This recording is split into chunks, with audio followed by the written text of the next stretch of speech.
Welcome back. The topic for today is Record Store Day, which here in the US is coming up on November 25th, which is Black Friday. So what I realized is that every year leading up to Record Store Day in the last couple of years, right, there's like a few Record Store Days because they've been doing like some in the spring and like splitting it out into multiple parts and all of that. But anyway, Black Friday is sort of a constant, and leading up to Record Store Day, I spent a lot of time going through all of the releases, and the problem is it's kind of difficult to sift through. So you can go to recordstoreday.com and you can see a list of everything, but that website is like really clunky. I don't think anybody's paying attention to like maintaining it, having it be a good sort of user interface. Basically what you have to do is either download a PDF or you're scrolling through page after page of all of the releases and trying to parse through what you think you might be interested in. There's no ability to filter by genre, and like I said, it's just kind of clunky. So I spent a lot of time myself going through it, trying to understand what the releases are, which label's putting them out, are they going to be quality releases, have they been reissued before, like basically what's the situation. And so because I go through that process anyway, I figured I might as well sort of share the output of that with the vinyl community on YouTube. So that is going to be the topic for today. We're going to cover 12 jazz records that are coming out on Record Store Day, some exclusive, some not exclusive, right? Sometimes they do like a color version of it, and then later on at some point there may be a full version. But anyway, you know, my focus is exclusively jazz, so we're going to set aside some of the, not only the rock releases and like metal and stuff like that, but even a couple of like, I would maybe even call jazz adjacent releases, and really just focus on 12 that I want to talk about. And one other thing, there may be, sometimes there's releases that are specific to international markets. I don't have visibility to what those are. More often than not, people reach out to me after the fact and they say, hey, you missed the Freddie Hubbard, you know, double LP that was EU exclusive. And I'm like, well, I wouldn't have had the ability to get it. So anyway, I can't tell you anything about how this may differ with the international markets, but this is what Record Store Day is in the US in terms of jazz releases. All right, so let's dive right in. Just to sort of set expectations, I can't listen to or preview all of these albums, right? Some of them are being released for the first time. Sometimes the labels have put out digital clips, sometimes they haven't. And here's the thing, it's not like I'm getting copies of these records, right? Like I'm in the same boat as you are, just in terms of like what's out there and available. So some I have been able to sort of preview some tracks, and some I haven't, and I'll try to talk through, if I was able to, I'll try to talk through what I heard. So let's start off with Oscar Peterson. So there have been Record Store Day releases by Oscar Peterson in the past. And there's one coming up here in November as well, and it is called On a Clear Day, Live in Zurich, 1971. As far as I can tell, this is an album, or this is content that's never been released before in any format. The label is called mackavenue, which does seem to specialize in jazz, not only reissues or sort of archive type issues, but as well as new music. This is going to be a double LP format. It is going to be a quantity limited to 1,800 copies, which, you know, isn't super exclusive, but it also isn't that like large sort of, volume type release that you might see with, say, 3,000 copies, 3,500 copies, something like that for some of the more, what they believe to be the more popular releases. In terms of the lineup on this record, you have NHOP on bass. That is Niels Henning Orsted Peterson on bass, and then you have Lewis Hayes on drums. This is going to be quite the classic lineup, I would say, because Oscar Peterson used Peterson as his bassist pretty frequently, at least in the 70s, and they just sound fantastic together. So to the extent that we can trust that mackavenue is going to put out a quality release, I think this issue, or this album has a lot of promise. So in terms of the tracks, I believe that there's just 8 of them across 2 sides, unless I'm mistaken. So it sounds like these are going to be a little bit longer format tracks, which I think is encouraging as well. One of the ones that I was able to preview is a track called Where Do I Go From Here? And it sounds fantastic, just in terms of like the digital stream that I could get online. I'll actually post a link to the a link to a YouTube video of this track in the description of this video, just for your reference in case you want to check it out. But you know, it sounds great, both from a, like, you know, Peterson obviously still had his technique and really infused a lot of feeling, it seems, at least in the track I was able to preview. So this one, you know, if you're an Oscar Peterson fan, is probably one to keep an eye out for. This next one is by Pucho and his Latin Soul Brothers. This was a band or format that recorded a number of albums for Prestige. This particular one is, the particular title is Super Freak. So this is a reissue from an album originally put out in 1972. The record label that's putting this out is Ubiquity Records. They're going to have it in a quantity of 1,000 copies. Like I said, this is a reissue, but I believe it's the first reissue, at least in several decades. The genre here, I would say, is more acid jazz rather than, say, Latin or funk, which are sort of other, you know, genres, I suppose, that this group is associated with. I would say, just from previewing some of this, that this probably appeals a little bit more to the rock, or again, sort of the acid, even psychedelic crowd, perhaps more so than the jazz crowd, or at least more so than me. But you know, it does have some really nice grooves. You can tell it's interesting. It has almost kind of like a sort of a blaxploitation sort of vibe, probably because of the subject matter. It opens with this like almost full sidelong suite that covers music from some of those movies. But it kind of has the guitar effects that you expect, the snare heavy drum work. And like I said, it just kind of fits, to me at least, squarely in that acid jazz kind of space. So an interesting one, perhaps, for those who are fans of that, by Pucho and his Latin Soul Brothers. All right, the next one is by Shabaka Hutchings. This is going to be an interesting one, I think. This is a brand new release, actually came out in May of this year, but this is the first vinyl release. It is not, as far as I can tell, a full LP. It is an EP, so it's a little bit shorter. Impulse Records is putting it out, and in a quantity of 2,500 copies. And this particular edition is going to be on maroon vinyl, which makes me think there's probably going to be a black vinyl version that Impulse is putting out at some point in the future. I'm not 100% on that, but typically when you see a color variant during Record Store Day, it means that they might be putting out a standard version of it at some point. So Shabaka is obviously the sort of the brains behind a number of other bands. So you have Sons of Kemet, you have Shabaka and the Ancestors. He's in The Comet Is Coming. This is his first album as a solo artist. So there's some interest there. But also, I think what characterizes some of those other bands that he's in is there's just a lot going on. There's like sort of layered, you know, dense orchestration, like really heavy stuff. And I previewed this. This is not that. It is very chill. It is atmospheric, sort of meditative kind of stuff. Not what you might be used to if you've heard his music in some of these other formats. I listened to a track called Explore Inner Space, which kind of features guitar, a few wind instruments. Specifically, he incorporates the shakuhachi, which is a Japanese flute, used here quite prominently, and then something called a kora, which is a West African lute.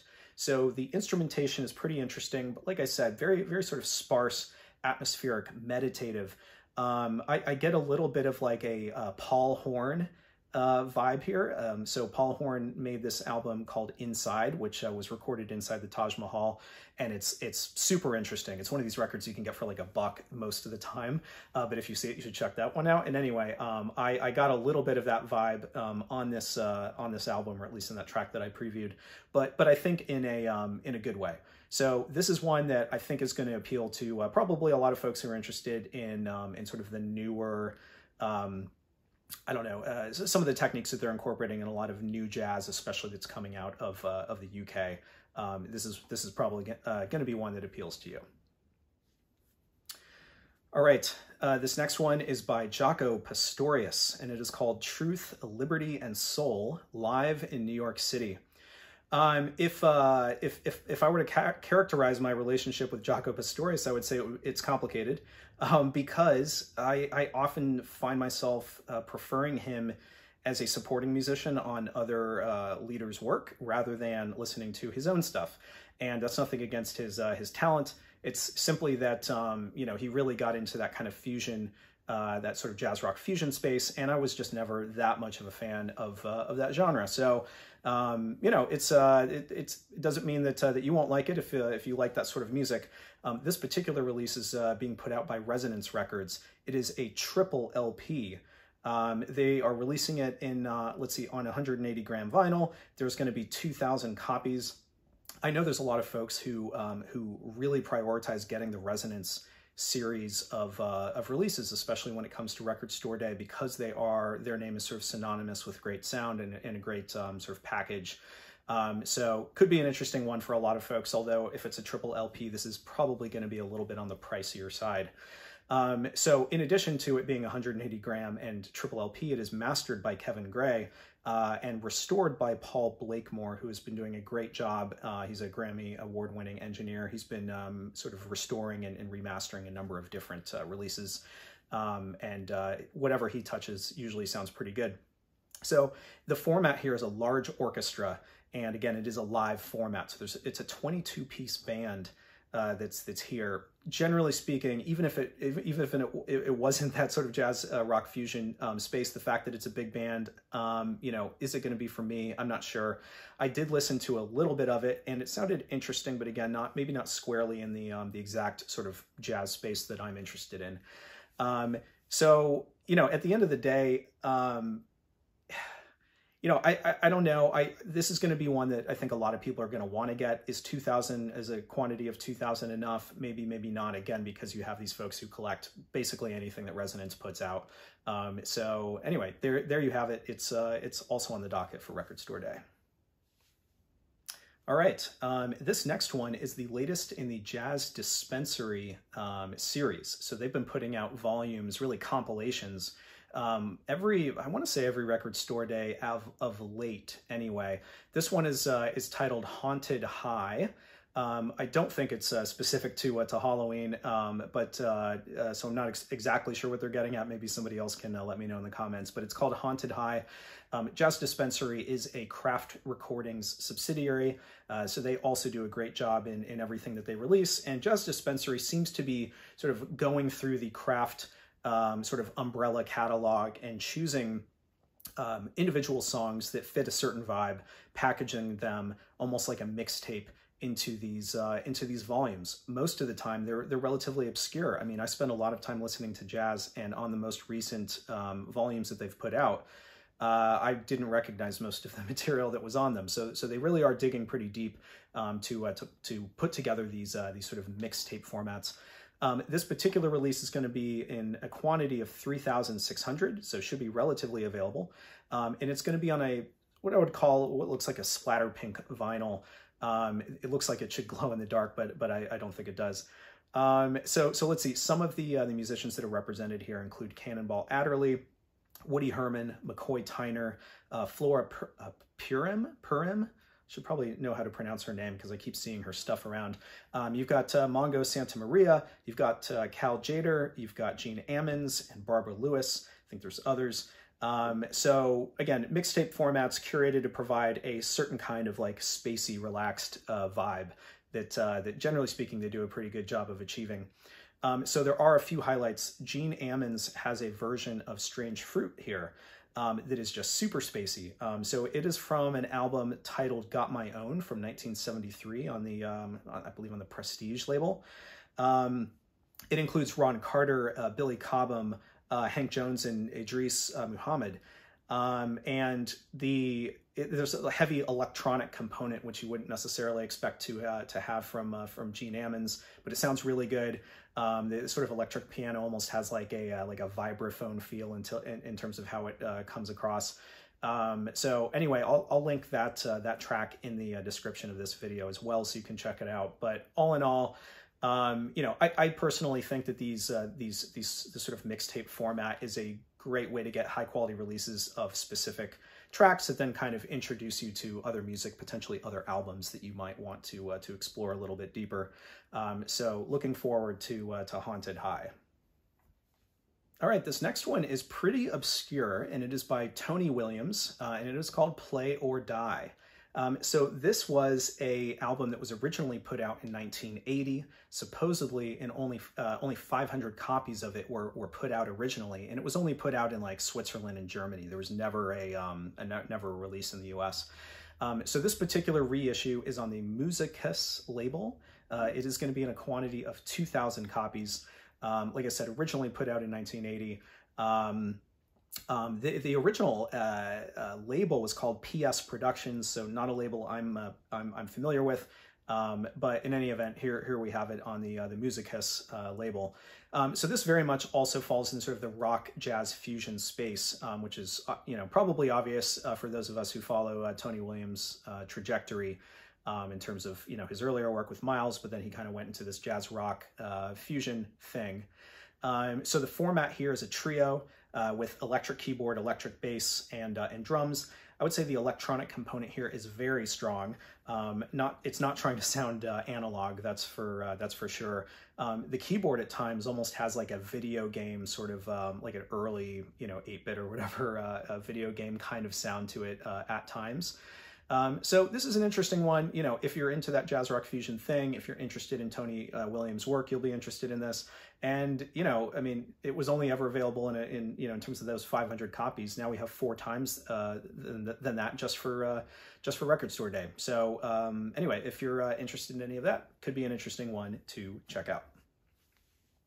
Next up is an album that was originally put out in 1967 that I confess I was just not aware of at all. I didn't even know the singer existed. But the artist's name is Bobby Cole, and the album is called Point of View. This is going to be put out by Omnivore Recordings, who has done a lot of stellar work, has been putting out Record Store Day releases for a little bit as well. It's going to be in a double LP format in a quantity of 1,300. So this is relatively limited. It was originally put out on the Concentric label in 1967, quite collectible in its original form, couple $100 seems to be about what it goes for. So the original album is going to be presented here on one disc, and then there's actually 13 bonus tracks that supposedly were going to be used for the follow-up album that never happened. So basically you're getting 2 albums here in this double LP set. Bobby Cole was he was an interesting singer. His style kind of reminds me of Frank Sinatra, and Frank Sinatra apparently was a big fan of Bobby Cole. The big difference is that Cole's voice is much raspier, sort of gravelly, and gives it like kind of a darker, more brooding sort of vibe, or almost version of Frank Sinatra. So it's an interesting one. I'm brand new to the artist and to the music, but there was enough encouraging that I heard in terms of some of the tracks that I previewed. Yeah, there you have it. All right, next up, Paquito de Rivera and Arturo Sandoval. The album title is Reunion. I believe this was originally put out in 1990, making this a reissue. It's being put out on the Messidor label, not a label I'm familiar with, quite a limited quantity of just 1,000 copies. This is the first time that these 2 musicians had recorded since basically leaving Cuba, and they had done a lot of work before that together. The format here is, as you probably would expect, it's very sort of high energy Afro-Cuban jazz. I did preview some of it.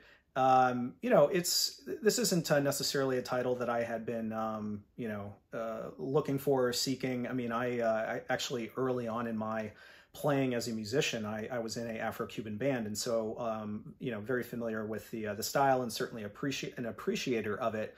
I confess I don't have a lot of that genre's albums in my collection, but it is what it is. Arturo Sandoval is one of the greatest trumpeters of all time, and so any opportunity to hear him is probably worthwhile.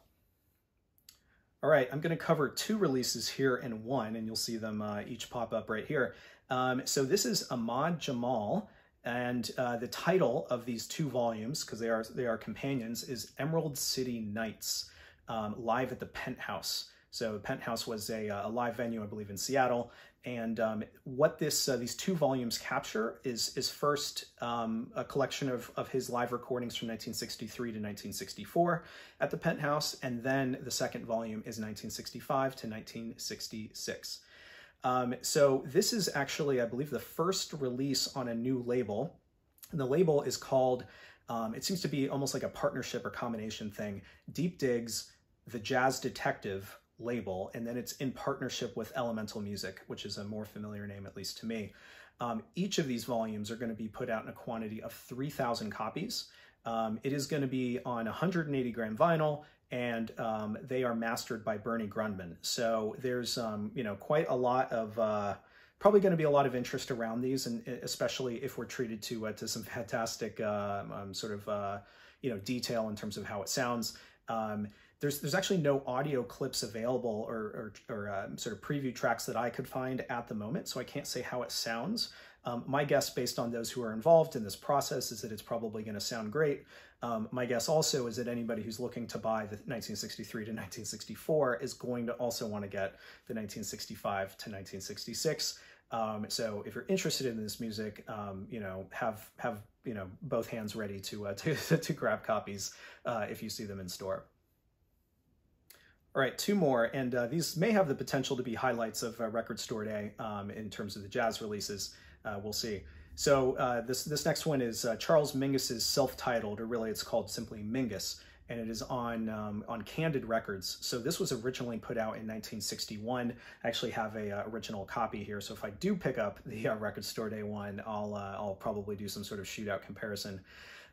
So originally put out on Candid, it is being reissued by Candid here. The format is 180 gram turquoise vinyl, opaque turquoise vinyl, which makes me think that there may be a standard sort of non-Record Store Day edition at some point. I'm not sure. This one's going to be pretty available, 3,500 copies. So if you want one of these, you're probably going to be able to get it. The language that they've used in terms of the pressing process is that it is all analog, remastered from the original tapes by Bernie Grundman. The lineup here is pretty impressive, actually. This is a pretty good period for Charles Mingus in terms of who he collaborated with. So you have Ted Curson, Jimmy Knepper, Charles McPherson, Eric Dolphy, Booker Irvin, Paul Bley, Danny Richmond, Lonnie Hillier, and Britt Woodman are all on this record. I'm familiar with this music. It is great music. It's really interesting to have so many talented supporting musicians here that are able to sort of infuse their own styles within the context of Mingus's oftentimes complex and chaotic compositions, which is not a critique as much as I'm always fascinated whenever I hear Charles Mingus. I'm a big fan. So this is one that I'm going to be quite interested to hear again, especially as it compares to the original. All right, the last one that I'm going to cover, and that is Thelonious Monk, and it is titled simply The Classic Quartet. So this is another release that is being put out by the Candid label. It's going to be in a quantity of 3,000 copies. It is also remastered by Bernie Grundman, so apparently Candid is doing quite a bit of work with him. Pressed on 180 gram opaque blue vinyl. This was a recording, as far as I can tell, was originally put out by Bay Bridge Records in Japan in 1977. It was put out in 77, but it was recorded in 1963. So it seems like it was recorded for TV in Japan. They never put it out on vinyl. And so it sat from 1963 until 1977 when they finally decided to do so. I'm not sure on the quality nor what's been done to the recording, but given that Bernie Grundman's involved, my guess is that they're going to try to make it sound as good as it possibly can. So you might be wondering, it's called the Classic Quartet. What does that mean? Well, Monk is joined by Charlie Rouse, Butch Warren, and Frankie Dunlop. So it is a pretty stellar quartet that he built there. They recorded a lot of really great music. So if you're interested in Monk and you want more Monk, this will be one to keep an eye out for.